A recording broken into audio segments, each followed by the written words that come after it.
Hi, I'm Dr. Howard Jack West, and I'm a medical oncologist with a particular focus on thoracic oncology. I'm an associate clinical professor in the medical oncology division at City of Hope, and I also lead a program called Access Hope that works on remote consult services there. And I'm based in the Los Angeles area. I'm happy to welcome all of you to this multidisciplinary tumor board on a series of provocative lung cancer cases. Hi, I'm Michelle Ginsberg, and I'm a director of cardiothoracic imaging at Memorial Sloan Kettering Cancer Center. And I'm also vice chair for education in the Department of Radiology, also at Memorial Sloan Kettering. And I'm also a professor of radiology at Weill Cornell Medical College, which is across the street from Sloan Kettering in New York City. Hi, everyone. I'm Suresh Ramalingam. I'm a professor of hematology and oncology at Emory University and the Winship Cancer Institute. Like Dr. West, my focus is also on thoracic oncology. Hi, I'm Seth Force. I'm the Kamal A. Mansour Professor of Surgery and Chief of Thoracic Surgery at Emory University in Atlanta, Georgia. Hi, everybody. My name is Cliff Robinson. I'm a professor of radiation oncology at Washington University in St. Louis, and I am the chief of the Cardiothoracic Radiation Oncology Service and director of clinical trials. Our next patient is a 71-year-old with a 40-pack year smoking history who presented with a screening detected right lower lobe nodule, 1.8 centimeters, and for that he underwent a right lower lobe wedge resection for diagnosis, and frozen path showed small cell lung cancer that led to a completion lobectomy and a mediastinal lymph node dissection that showed N1 disease, so pT1N1, and nothing else on additional staging. History, past medical history is COPD and hypertension. Performance status is good. So let's turn to the imaging that we have, and then we'll address the management questions.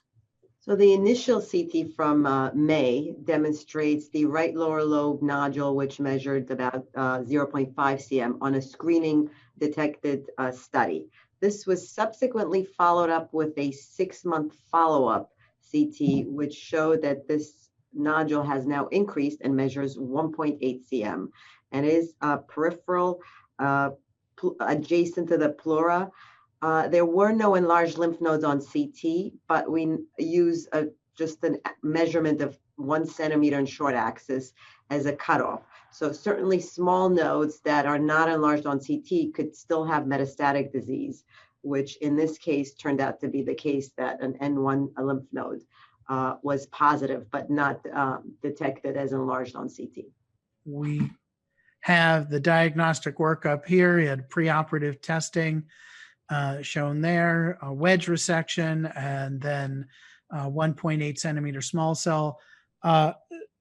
Dr. Force, maybe I can just start with you and ask, is this a scenario that you would have envisioned in terms of, would you have sought a biopsy to diagnose before proceeding with a wedge? Obviously, it's not a common presentation of small cell, but anyway, what are your thoughts here about how you would have proceeded with the interval change on imaging? So, it's pretty standard. If we can perform a wedge resection for diagnosis at the time of surgery, we typically will not do a preoperative biopsy, either bronchoscopic or CT guided needle biopsy, because we can get that information at the time of surgery. There are some reports and studies that show worse 5-year survival in patients with stage 1 lung cancer who underwent a preoperative CT guided transthoracic biopsy. It's not a huge difference, but there are some reports. But point being is that we can get that information at the time of surgery. I think the other question would be, if you did a wedge resection at the time of surgery, and if the radiologists were fairly confident with small cell lung cancer, you certainly should do a mediastinal lymph node dissection. But the question is there a benefit for removing the lobe? We know those patients, no matter what stage, are going to get adjuvant therapy. So do you change their clinical course the patient had lung function that would tolerate a low, but it wasn't normal. It was only 65% of predicted. And if for some reason your surgery led to complications that would, kind of make it difficult for the patients to move on to systemic therapy, you didn't really do them, benefits. It'd be interesting to discuss to see whether, everyone thinks that, do you need to do a lobectomy when it's small cell lung cancer? Always, does that translate into the same survival benefit as non-small cell lung cancer? Well, let me just back up and ask, if this person had a biopsy that showed small cell lung cancer, but it looked like it was T1N1 disease based on imaging, would you have favored moving ahead with surgery? Yeah, and it's a good point, and we would have if it looked like a clinical stage 1 lung cancer. We, assuming they had a PET scan that was negative, we would offer surgery to those patients, and theoretically, kind of going against what I was saying before, we often would offer them a lobectomy if it looks like they would tolerate that. But yes, for clinical stage 1 small cell lung cancer, we would consider them surgical candidates. Ram, what would you recommend in the post-operative setting for systemic therapy? So basically, we have a patient with limited stage small cell lung cancer here, and the local therapy piece has already been completed in the form of surgery. So my next step would be to proceed with 4 cycles of systemic chemotherapy. I would use a cisplatin-based regimen, cisplatin etoposide. And then after 4 cycles are completed, I would turn to our radiation oncology team to discuss the role of PCI for limited stage disease.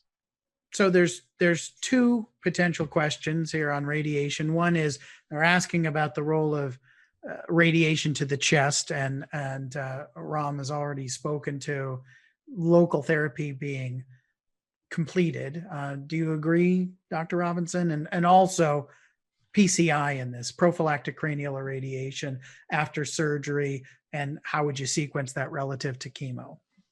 Yeah, so in this case, if they've had a completion lobectomy and inadequate mediastinal lymph node dissection, I agree. I think the local therapy component is complete, and there's no clear role for adjuvant radiation. The situation we'll sometimes run into will be somebody who has a small peripheral lesion that has a wedge and then maybe no lymph node dissection, or a limited one. And there's a received wisdom that suggests that you might consider radiating the mediastinum, although in practice we don't often do that. So in this case, I think I agree with that. The PCI question is something that has changed a lot over the years and is highly controversial, but suffice it to say, I think it's a worthy conversation. And somebody who has had a local therapy and has successfully completed full course chemotherapy, we need to discuss the risks of subsequent brain met failure in that population, which is considerable. With that being said, it's an area of active investigation. We're essentially repeating the studies of yore. So there's an open study right now looking at close observation versus PCI. We have new evidence that suggests that radiosurgery is not quite the crazy thought we thought it was for small cell. And so I'd say this is an evolving question. Great. So I'll summarize by saying that I think we have gelled around a sense that the optimal therapy is platinum and etoposide, specifically cisplatin and etoposide, if this gentleman can tolerate that, and that chest radiation really doesn't have an anticipated role in this setting of a good mediastinal dissection that's negative.